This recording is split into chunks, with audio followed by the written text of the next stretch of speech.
You're listening to the Archaeology Podcast Network. Welcome to episode 147 of Life in Ruins Podcast, where we investigate the careers and research of those living life in ruins. I am your host, David Ian Howe, and I am joined by my co-hosts, Connor Johnnon and Connor Johnnon. For this week's episode, we are joined by McKenna Litynski, a newly minted PhD student at the University of Wyoming. And we say newly minted because she literally just defended her master's thesis this past week, and we snagged her as soon as we could. McKenna is also the youngest person we know in graduate school, let alone have a master's degree. We'll talk about that. Her fieldwork and research took place at, you guessed it, the Prele Mammoth site in New Hampshire. Just kidding, Wyoming, like everything else we talk about. And let's get into all that and what she'll be doing for her PhD. Welcome to the show, McKenna. Thank you so much. Yeah, it's such an honor to be here, honestly. I've listened to your podcast so much, so it's kind of surreal being in this position of being interviewed. So thanks for having me. There will be better things on your CV than doing this podcast. I can tell you that. Okay. Yeah, you probably shouldn't put this on your CV. I don't know.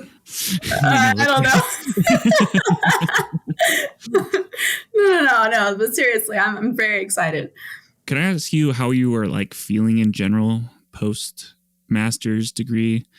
Yeah, it's very surreal. I mean, I just defended 4 days ago, so I'm very fresh off of the defense. I was quite nervous going into it, but also kind of confident because I worked really hard for my research. I knew the topic pretty well. So I think coming off of that, I'm very excited that I get to be called Master McKenna Litynski now. That's pretty cool.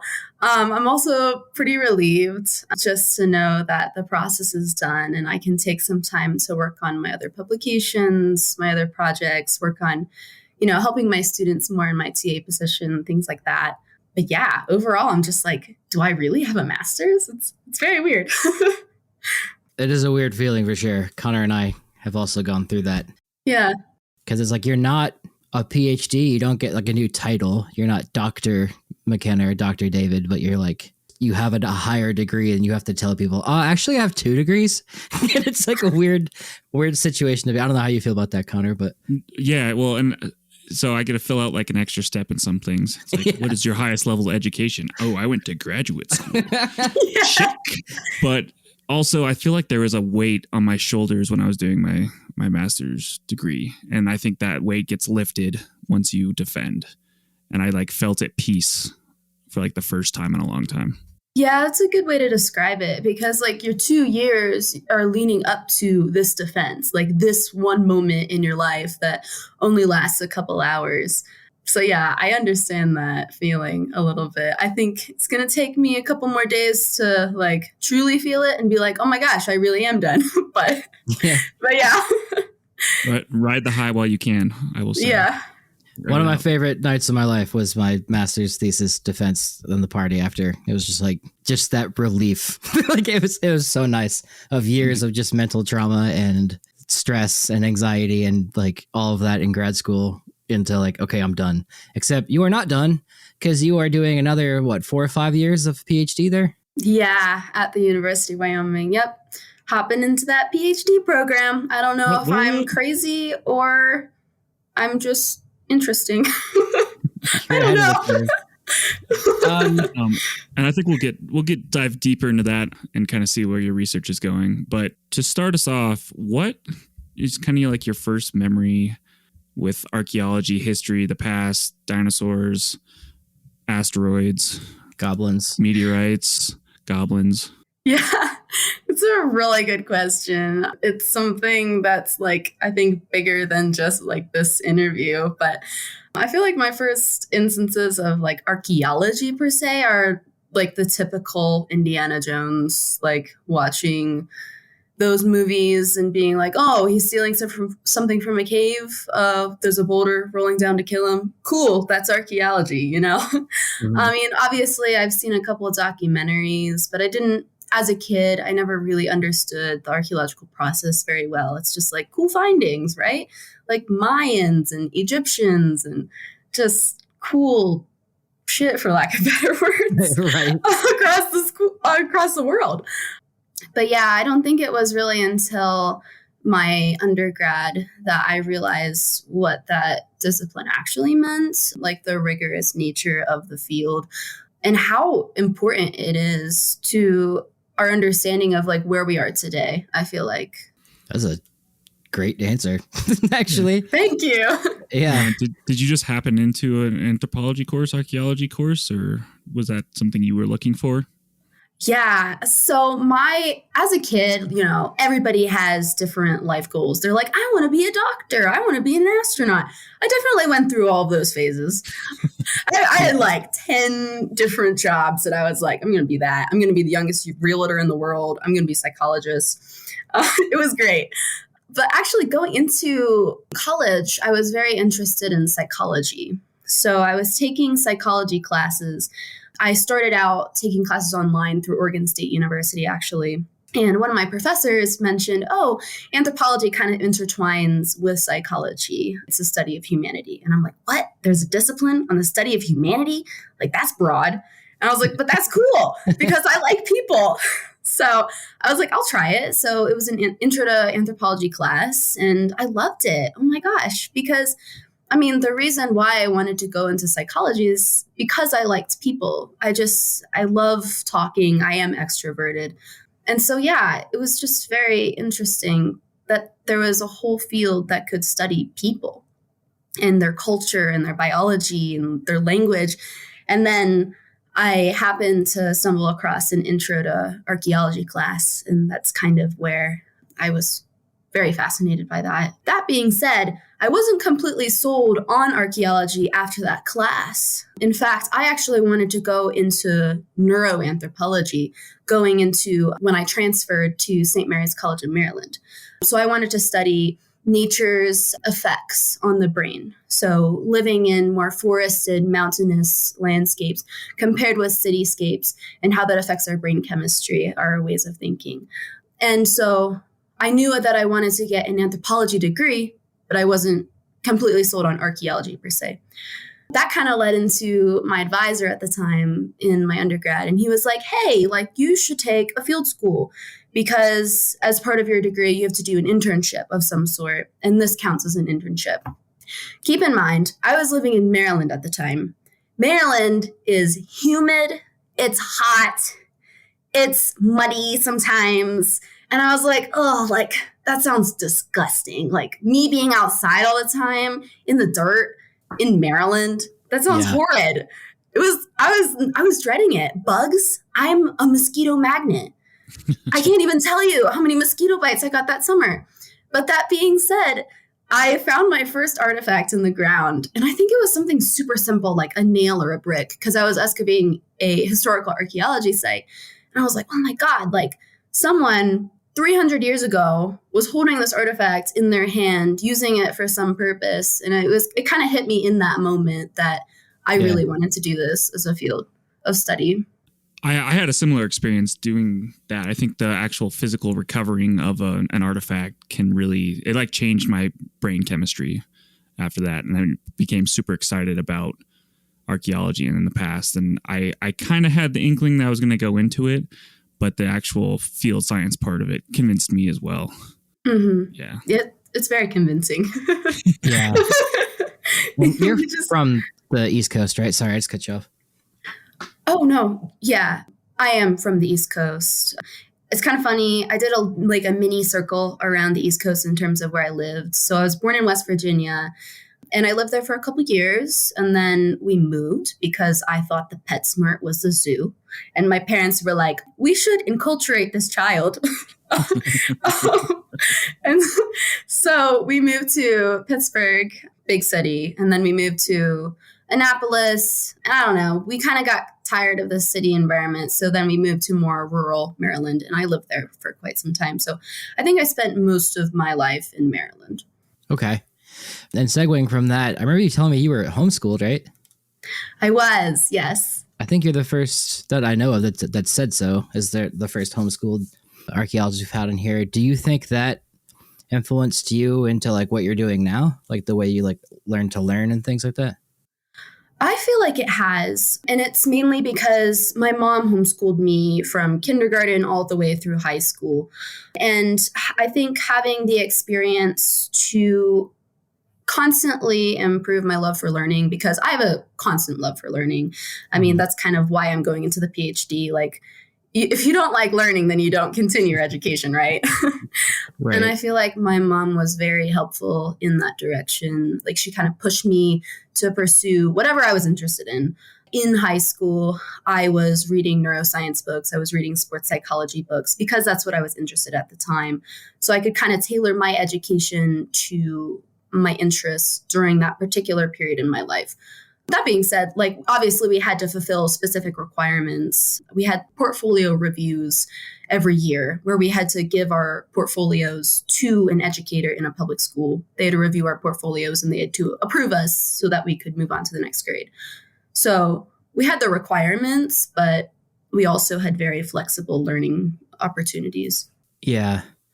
Because it's always struck me interesting, like the way you're so, I would say, like, yeah, you just really like learning and you're super intelligent. Like, it's the way public school is, it kind of puts those fires out for a lot of people because they don't know stuff like this exists, or they think they have to go to college to be, an accountant or something dumb they don't want to do with math. But like, it's just, yeah, you're excelling at what you're doing, I think, because of that, because you had an environment which didn't stifle you, I guess.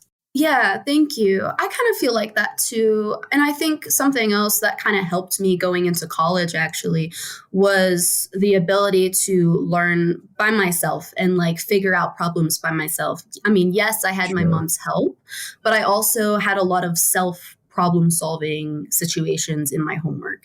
And so I kind of sat down with that homework page and was like, okay, how do I figure this out? And I feel like ultimately that helps me in college with like group projects and my own work. Yeah, definitely. Yeah. And then I feel like it also helps me in grad school too, because I mean, I'm dealing with this like crazy research question of whether or not people 13,000 years ago are eating these mice, right? And I kind of had to sit down and be like, well, how am I going to test this? Yes, I had the help of my advisor, a lot of help, but I also like had to deal with this question on my own and tackle it. So it was fun. Cool. Yeah, I think for, at least for grad school, I mean, it's super important for you to learn the skills yourself and have help and have guidance and stuff like that. But actually learning those things, I feel like, is what grad school is for. Learning to write, learning to research, learning to a bunch of trades, etc. So I'm glad that you felt like you got that experience and can bring that into the next stage of your academic career. Yeah, thanks. Yeah. If I remember you telling me correctly, this summer, homeschooled, and then you did the Oregon online thing, then you went to Maryland, and you went to campus classes there. And then from there, how did you get to Wyoming? Yeah, so I was homeschooled up until I was 16, and I graduated high school at 16. And then I went to undergrad, and I finished that in 2 years with double majors and a minor. So I finished undergrad at 18.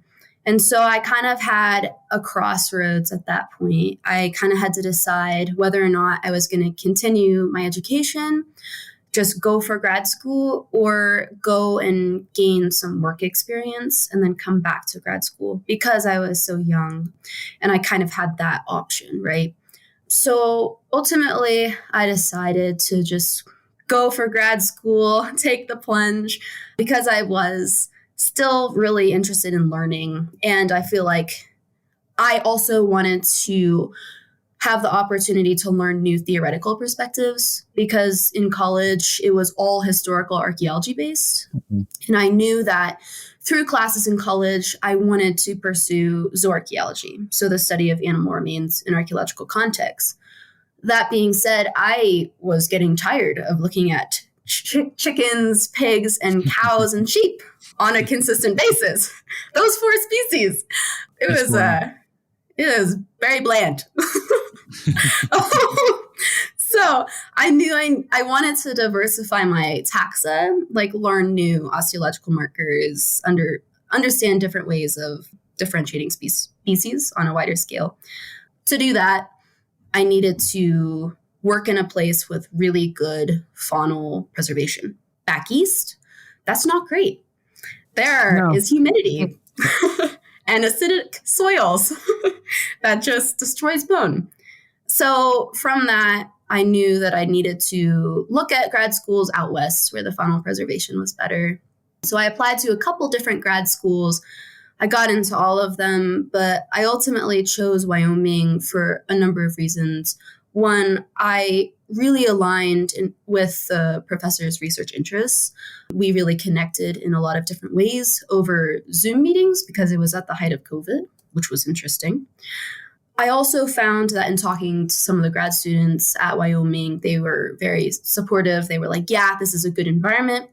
It was important for me to reach out because I am a female in academia, wanted to make sure that the professors were actually telling the truth in terms of where they're at in regards to females in academia, if you know what I mean.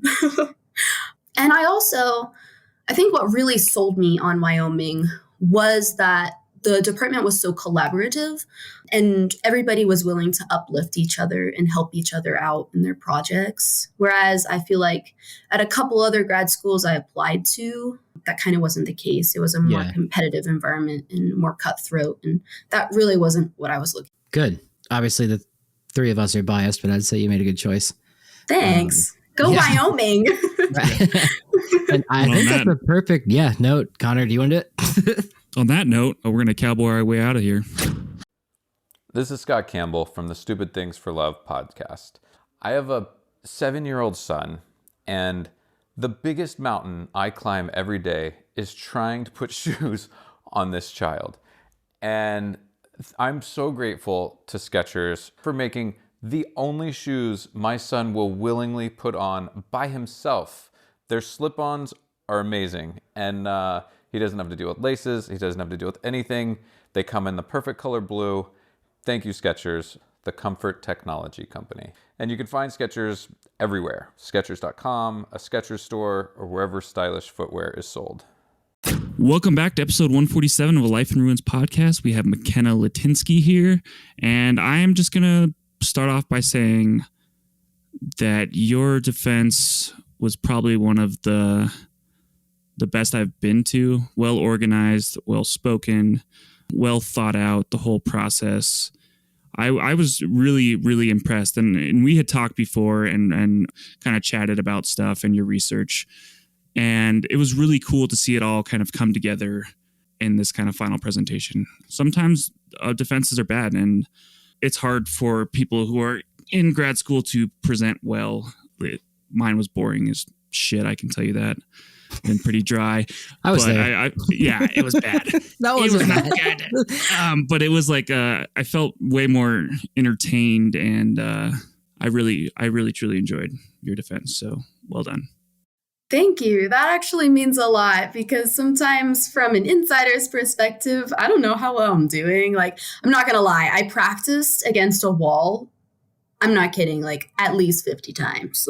Wow. I practiced like every single day for a month, sometimes more than once a day, just to make sure I was articulating my sentences correctly. I was like not able to look at a script at all. Like I put a lot of effort into it. But it showed. Thank Absolutely. You. I appreciate it. I overthink a lot, so that's probably why. I haven't seen it yet. I mean, I couldn't be there, but I'm excited to see it because I've heard from multiple people that you knocked it out of the park. So thank you. Good job. And yes, some defenses, no offense to the people that were there in my tenure, just sometimes you're like, that wasn't good, but they passed. Yeah. I mean, not everyone is like a super good presenter. Public speaker, and I don't think that's fully taught, at least fleshed out in grad school. I mean, you should be presenting a lot and doing it, but it doesn't. That is something, for the audience listening that hasn't gone to school yet or wants to go to school. Writing obviously is the main thing you need to be good at. That's why they make you take English classes as pre-comps in college, because you got to write. But also every class where you have a term paper, you usually have to defend it. And in grad school, for sure, you have to be able to talk in front of people. And I took a public speaking class in my undergrad, which really helped because I was pretty nervous before that. And I guess it worked out well for me. But in grad school, you get that constant practice with every term paper term paper, and you have your peers that you go to every class with. So it's a comfortable group that you get pretty much comfortable talking in front of, which I think is another benefit of a cohort. Yeah, and you get lots of, at least our stuff was a lot of discussion based. So you're pretty much presenting your side of the case every time you're in class. Yeah. And making arguments and stuff like that. So it really forces you to be articulate or articulated, as Sebastian said, right? Yeah, I feel like Wyoming does a really good job of like preparing you for the defense. Like Todd was basically telling me that they wouldn't put a student in the position of defending their thesis if they weren't ready, right? Yeah. So, and I feel like there's a lot of nice steps towards the defense. So like at the end of your first year, you have the 4-field presentation where you have to like propose a master's thesis topic, kind of defend that. And then obviously there's the prospectus. I really enjoyed the prospectus defense. That was really fun. And I think that prepared me the most for my defense, was just because like I proposed my thesis, I proposed my methods and everything. And then it was an hour-long brainstorming session with my 3 committee members, and it was intimidating, but walking out of it, I was like, I had so much fun. It was great. To reiterate for the audience, what she's talking about is you can explain it. Like, what's a prospectus presentation? It's private, right? Yeah, it's private. It's just with your 3 committee members associated with your thesis. Essentially, you go in, you describe some background research, what you propose to research for your thesis, your timeline, what your methods are, just the steps you're going to take to make sure you can complete your thesis, basically. And then afterwards, they ask you questions, or your committee members ask you questions, and then they kind of feed off of that. I describe it as intimidating because you're sitting in a room with 3 people that already have their doctorate degrees and they're clearly smarter than you and they're brainstorming themselves. And it's like, oh my gosh, like this is crazy. Yeah, I remember mine too, because it was like a small room with Dr. Kelly, Dr. Saravel, and this guy named Dr. Walrath, who fell asleep during mine. And I was like, I think Todd and Bob are both like kind of talking louder and louder to get him to wake up. Because here's the other thing too, you have to have an outside committee member that shows that you can collaborate with people outside of your discipline. And like, I found an engineer who like clearly had no interest in archaeology, and he was just like there to look at my math, which Todd could easily do himself anyway. And he was just kind of like, it was like 8 a.m. He's just not, I didn't blame him. But yeah, afterwards though, the brain session, and he brought in some good points about like physics and like the parameters of the experiment and things like that. So yeah, it is beneficial to do that. And yeah, I don't think we've talked about that in detail here before. Yeah, I think I blacked out mine. I don't remember it. All right. I remember it. That's just grad school in general. So on to your actual defense and your research. Could you explain, I think you had 3 or 4 broad topics that you were focusing on as part of your master's thesis, which is first of all impressive because I had 2. So there's that. But yeah, if you don't mind explaining that. Yeah, definitely. So my master's thesis focuses on analyzing the microfauna remains from the Prele Mammoth site, which is a mammoth kill and campsite located in Converse County, Wyoming, dates to around 12,900 years ago, contains a diverse assemblage of artifacts, including lithic technologies, ochre, charcoal, bone needle fragments, a bone bead, and the remains of large and small vertebrate animals. To back up a little bit, what really took off or kickstarted my thesis was this big debate in Clovis archaeology known as the generalist versus specialist debate. And that's kind of focused on the extent to which paleo-indigenous peoples preferentially targeted large animals on the landscape, or whether both small and large animals were pursued upon encounter to ensure hunter-gatherer survival. So there's lots of different articles on taking different sides of the debate. So that's kind of where my first question comes in, is I'm trying to test whether or not these small animals that exist at Prele are naturally associated, if they're just natural occurrences or intrusions on the landscape, or if people 13,000 years ago were cooking and consuming these microfauna to aid in their caloric needs, their subsistence purposes. So that's kind of question one. To supplement question one, I pursued a proteomics-based method known as Archaeology by mass spectrometry, or ZOOMS. Essentially, what that entails is using peptide mass fingerprinting to differentiate between animal taxa. So you extract collagen from bone, you run it through chemical processes. One of those chemicals is actually an enzyme known as trypsin. So it chops up the collagen protein chain into smaller bits called peptides. It chops them at very specific amino acids called arginine and lysine. So it just standardizes those lengths a bit more. And then you run it through a very specific mass spectrometer. It's called a MALDI-TOF. That's the acronym. I won't go into the long name unless you want me to. But essentially, it results in a series of peaks on a screen. And by comparing the positions of those peaks on the x-axis, which represent the masses of those different peptides, you can compare an unknown archaeological spectra to a known animal spectrum. I think right now we have 60 animals in our library. At the time of my thesis, we had 54. And we can make at least family level taxonomic identifications. Sometimes we could make genus and species level identifications from bones that otherwise we didn't know what the heck they were because the bone fragments were so small. So that's the second variable.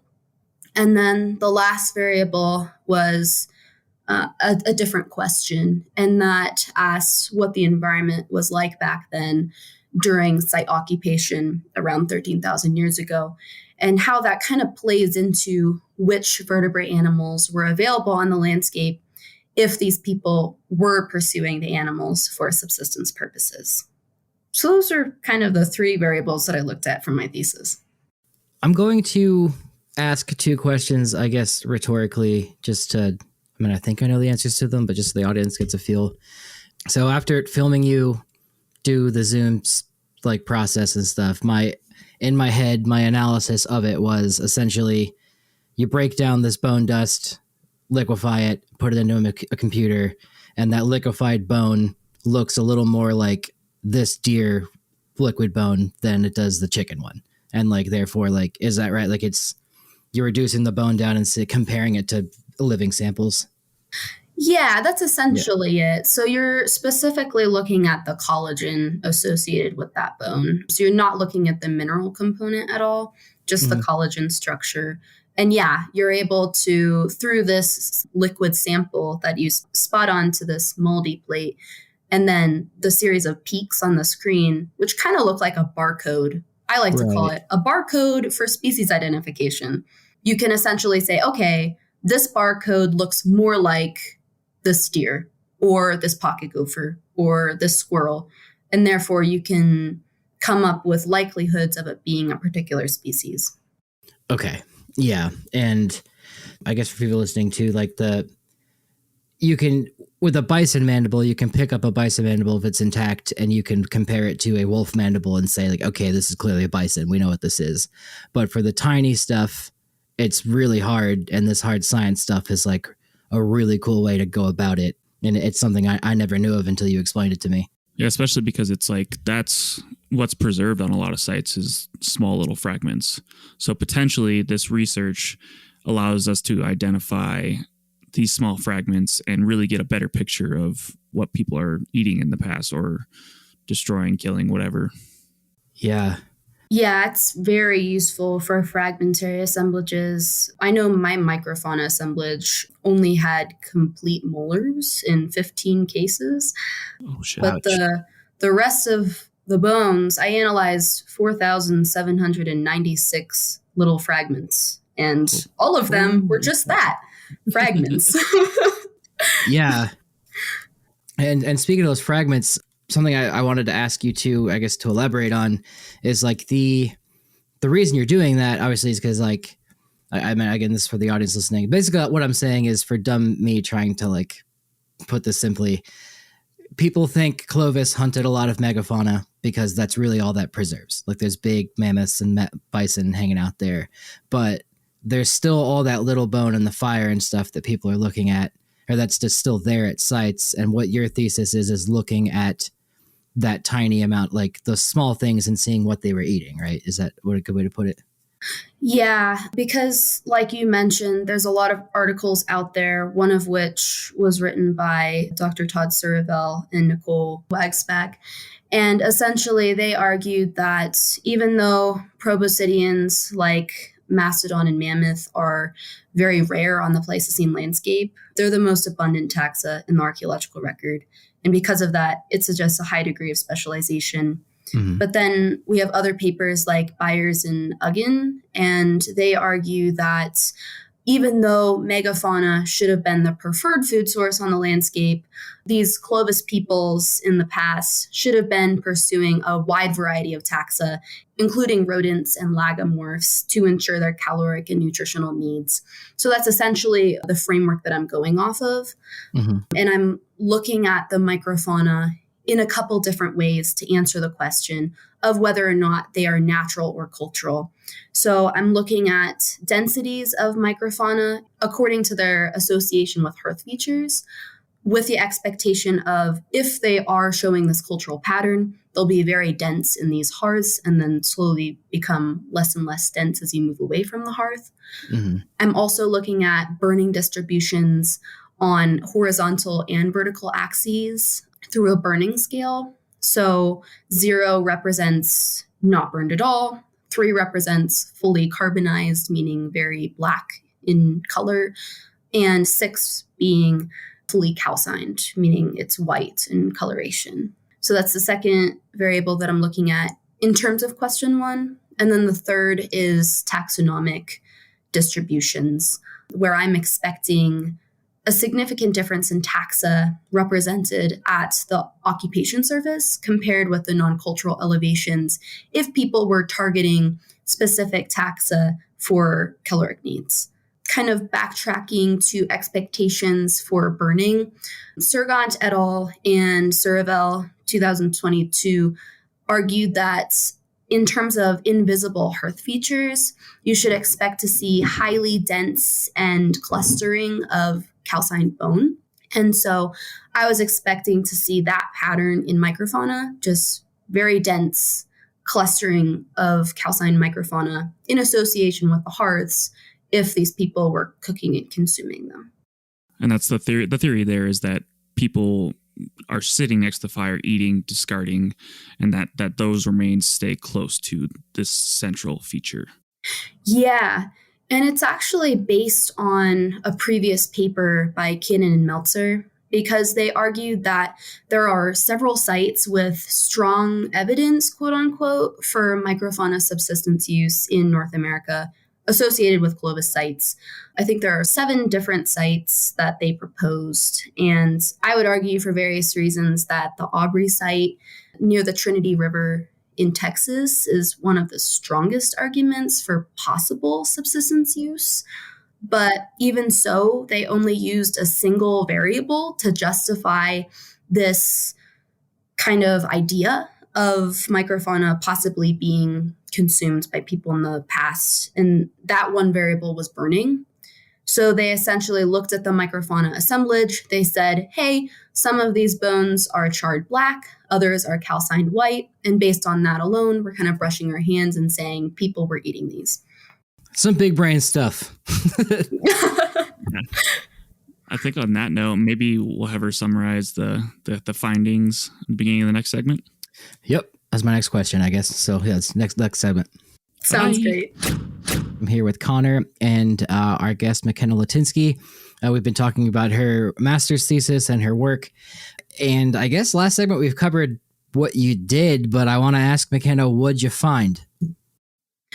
Right. So in the last segment, we basically summarized that I was looking at what people were eating, right? Are they just eating large animals or just eating small animals or both? So I found that based on the number of variables that I looked at, it's looking more like the majority of the microfauna at La Prele are natural rather than culturally associated. So let me go into that a little bit more. Burning, we're not seeing calcined bone. In fact, out of like 1,080 burned bones, only 8 were calcined. So that kind of rules out that a little bit. In terms of density distributions from hearths, we're seeing that the archaeological distributions are deviating from a randomized model to a lesser extent at the occupation surface compared with the non-cultural elevations. Those peaks at the non-cultural elevations are probably impacted by fragmentation and other site formation processes. So just how many bones are there and fragmented at particular locations. And then based on taxa, I kind of thought it was interesting. There was a statistically significant difference between taxa at the occupation surface compared to the non-cultural elevations, but that difference was largely driven by the abundance of bird bone at the cultural occupation surface. That is not a cultural signature, though. That's a result of taphonomic bias or natural processes that lead to a higher degree of fragmentation associated with bird bones. So it's not really saying, oh, people in the past were eating birds. It's not the case at all. It's just how these bones ended up in the ground and what processes impacted them after the fact. You said that there was like one bird bone that was it 17 pieces for one bird humerus or something ridiculous like that? Yeah, it was a single point in the ground and there were 30 different fragments of bird bone. And I have a lot of confidence that they all belong to the same bird humerus because they were all 30 bird humerus fragments. It seems kind of sketchy. All the same place. So what those results then, does that lead you more to think that they were generalists or that they were specialists? That's a good question. So I'm not fully discounting the concept of people possibly consuming small animals at this site. Just as an example, in a hearth context, a rabbit phalanx was recovered and it was completely calcined. So if we're thinking about the ethnographic record, I read a paper and it basically was arguing that it takes a young man a lifetime to achieve the efficiency of hunting a large animal. So if we're thinking about that concept, they were probably practicing on these smaller animals. Mm-hmm. And maybe, I don't know for sure, but perhaps that's why that rodent phalanx, rabbit phalanx to be specific, was calcined in that fire. But that being said, the large majority of the bones at La Prele look more natural. They're showing a natural pattern on the landscape, more randomly distributed, compared with a very undeniable cultural signature. Mm-hmm. So based on that, La Prele, as a case-specific site, it's looking to be more specialist. They're looking like they are focusing in on eating that mammoth, bison antiquus, and other large ungulates at the site. Again, I can't speak to Clovis culture as a whole across North America yet because La Prele is so case specific. I mean, we got the mammoth there, right? We know that they were eating the big thing. So, yeah. But that being said, I feel like my thesis gives future researchers the tools and the opportunities to undertake these detailed analyses focusing on microfauna across other sites in North America. Because right now, as far as I know, no one's gone to the level of detail that I have in microfauna analysis in Clovis contexts. So it just gives future researchers and archaeologists the opportunity to say, hey, we can do these analyses. We can try to see if Aubrey per se is actually cultural or natural. Damn. Yeah. Are you going to continue this sort of research into your PhD, or where do you kind of envision that going? Yeah, I'm still kind of brainstorming about PhD topics. Don't study cat. Yeah, I definitely want to continue with zooms, that zooarchaeology by mass spectrometry technique, because there are very few people in North America pursuing this proteomics-based method. The majority of people doing Zooms are over in Europe. So the fact that I have the opportunity to learn more about this technique, refine our methods, I feel like it's very cutting edge and could contribute to the field a lot. So I definitely want to keep doing that, but I'm kind of 50-50 on whether or not I want to stick with microfauna or kind of branch out into the other larger animals. Because like I mentioned at the beginning of this talk, this podcast, the reason I came to grad school is to improve my ability to analyze and identify taxa in general. So I wasn't specifically coming to grad school to look at rodents. That's where I ended up. But my goal was to look at as broad of taxa representation as possible, I guess. Would that involve possibly other time periods too? Or are you going to stick your toe, foot, whole leg into the Clovis debate? Yeah, so I'm kind of undecided on that too at this point, and whether or not I just want to stick with Clovis for my PhD. I definitely want to stick with pre-contact archaeology. I'm kind of done with historical archaeology. No offense to the historical archaeologists out there. You're in good company. But it's not for me. So I definitely want to stick with pre-contact archaeology. But yeah, I think I'm very interested in studying the different species of Microfauna a bit more. It's something I never had the opportunity to do in undergrad at all. So I definitely want to dive into that a bit more, probably study birds and fish and become very efficient at identifying those. I know as a side project, I analyzed a little over 3,000 fish bone fragments for breedaring associated with a site up in Alaska. So that was later pre-contact, and I had a lot of fun with that. So I'm just open to exploring my options. For those listening, nobody wants to look at fish bones and bird bones usually, because why would you do that when you could look at mammoth bones? So if you want to do that, you'll be very employable. Research will do well. Yeah. Fish bones are very hard, especially because the assemblage I was working with also was very fragmented, and these things were tiny.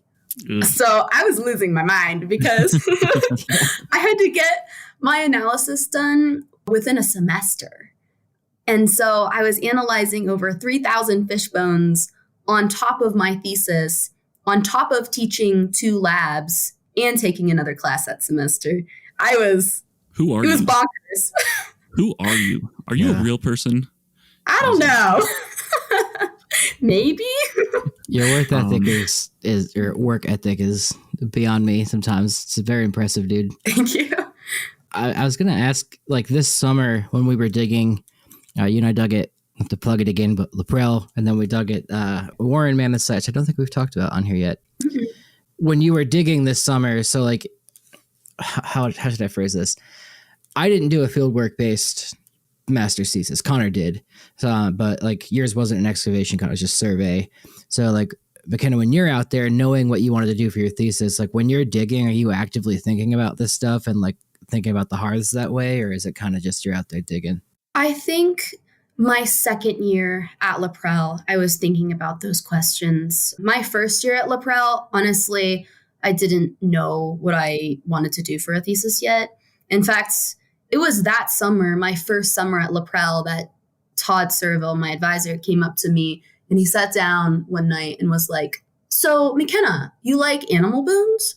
And I was like, "Yeah, I like animal bones." And Todd was like, "Do you like small animals?" And I kind of pondered and I was like, tell me more. But that was kind of at the end of the summer. So I wasn't thinking about those questions at the time. I was just trying to dip my toe in Clovis archaeology because it was something that was totally new to me, right? Pre-contact archaeology was totally new to me, let alone a 13,000-year-old site.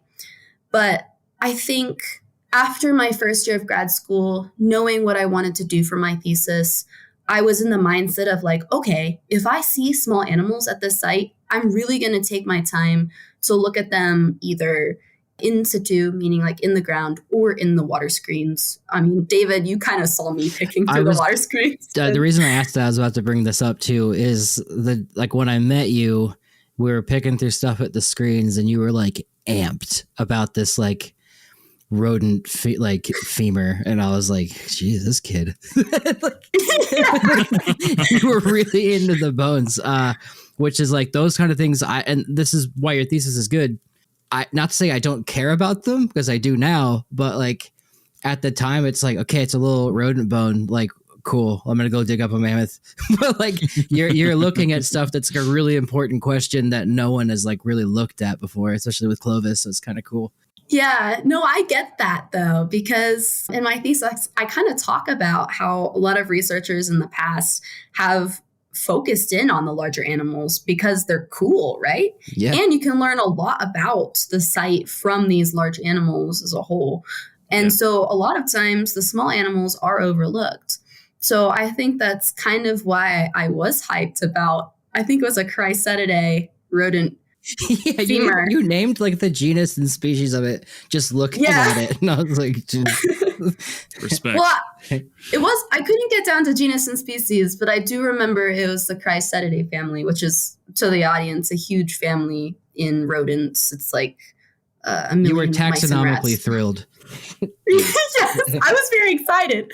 But I think it's because, like, going back to the excavation procedures at Prele, the only reasons we're able to recover the small animals is because we're doing 1/16 inch water screening. Otherwise, they would have just fallen through the screen and I would never have the opportunity to look at them. So yeah, I was super excited. I also remember in the auger, because we were augering this summer, there were fish bones. It was I remember a that. preopercle and a supraopercle. And I was so hyped about that. I still look at those pictures and I'm like, that looks nice. What's the pumpernickel fish? It was Say that again. It was a bad joke that just didn't land. We'll continue. I was just asking what I will say on the opposite side of that, you do get good data of it, but it's a fucking pain in the ass to screen there. Yeah, it is. Oh, at Prele? I would even go as far as like soul breaking. Yeah, I would agree. Borderline. You kind of get to the end of the day and you're like, just get through the screen, you little sediment dirt. No. And the conversations that you have at the screen, like, yeah, it's just so... You're like delusional a little bit too. Honestly. You're sent to prison for the day, essentially. Like, some people love to screen. I don't. Like, I'm out. Yeah. And like, I was volunteering too. You guys were all getting paid. So I was just like, I don't have to screen, but I probably should screen. It's not my favorite, but the screens are super important because that's where, once that so I guess what we're talking about, guys, is like, you get giant chunks of dirt out of the ground, dig it up, put it into a bucket. The bucket goes down from the site down to a place where you dump it through a screen, but it's such thick sediment called calcium carbonate, you have to push it with a hose and then scrub it through like this wire mesh. And then once that's done, you put it in the sun and it will dry out in that place within like 10 minutes because it's so hot. And that's where McKenna goes in and like picks through and finds those tiny little bones and shell. And where most of us, like, I would be looking for lithics there, but there are a lot of bones in there. Yeah, that you found. So since we're winding down, what would you recommend? Do you have anything you would tell undergrads, possibly even homeschooled kids who are interested in anthropology, archaeology, and any advice you can give to them? Yeah, that's a big question. And I'll try to answer it to the best of my ability. I think the best advice I can give to people is go after your dreams. Like, go after what interests you. And if people tell you that you can't do something, prove them wrong. I mean, obviously, don't do something crazy, but within the realm of reason, yeah. Yeah, but if you want to go into archaeology, don't let someone tell you that you can't, because it's an amazing field. You learn so much about yourself and the world around you. I think to homeschooled kids, I know from experience that some people give homeschool kids shit, for lack of better words, for being homeschooled. They're like, oh, you lack social skills. you lack the ability to go to classes and socialize in that environment. And I think going into college, I proved a lot of people wrong, especially because of my age. I mean, in undergrad, I didn't talk about my age at all. I mean, I was an undergrad from the time I was 16 to 18, and now I'm 20 and finished my master's. So in that respect, like, yeah, I just feel like, in summary, do what you love and what makes you happy. It's good way to put it. Thank you for coming on. Thank you for having me. This has been so much fun. I appreciate it. And congrats again on getting your master's. It's good stuff. Thank you. Yeah, I'm very excited. So we usually ask for any literature, books, things that you would recommend for people who would be interested in microfauna or stuff that you do currently. Well, I would recommend Byers and Ugin, 2005.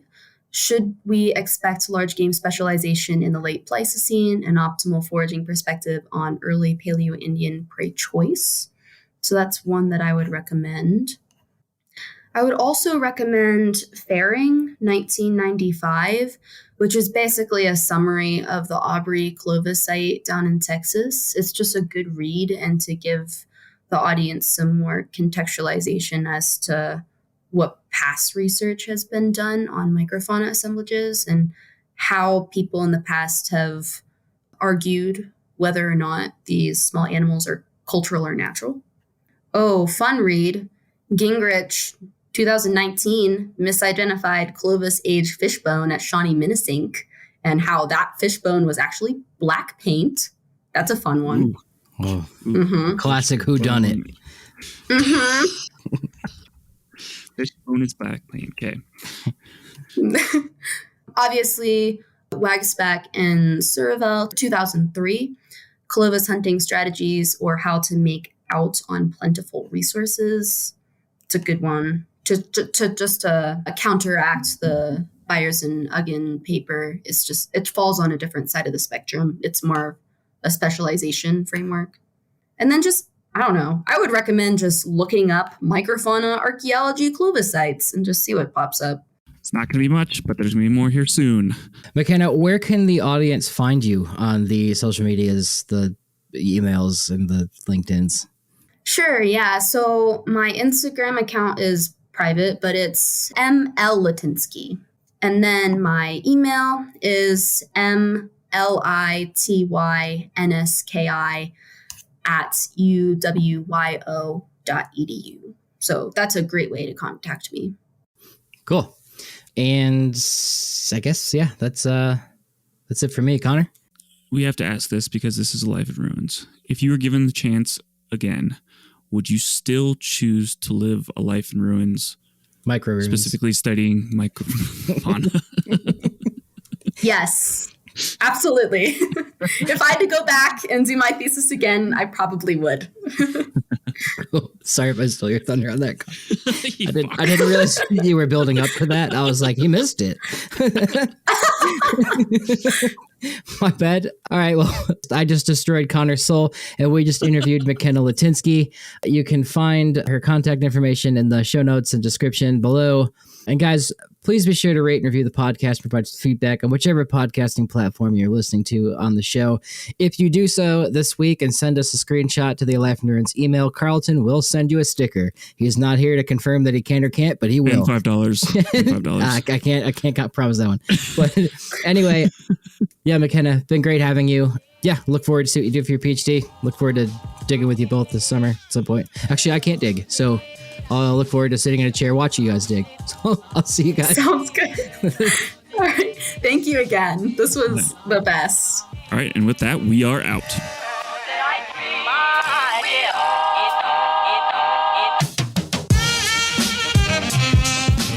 Thanks for listening to a Life in Ruins podcast. You can follow us on Instagram and Facebook at A Life in Ruins Podcast, and you can also email us at alifeinruinspodcast@gmail.com. And remember, make sure to bring your archaeologists in from the cold and feed them beer. Don't you tell a joke at the end? It turns out we do! Why are plants so thin? Why? They are light eaters. Wow. Oh, Nice. She's not impressed. Clean. All right. All right. Yeah, it's been great. We'll talk to you soon. Bye.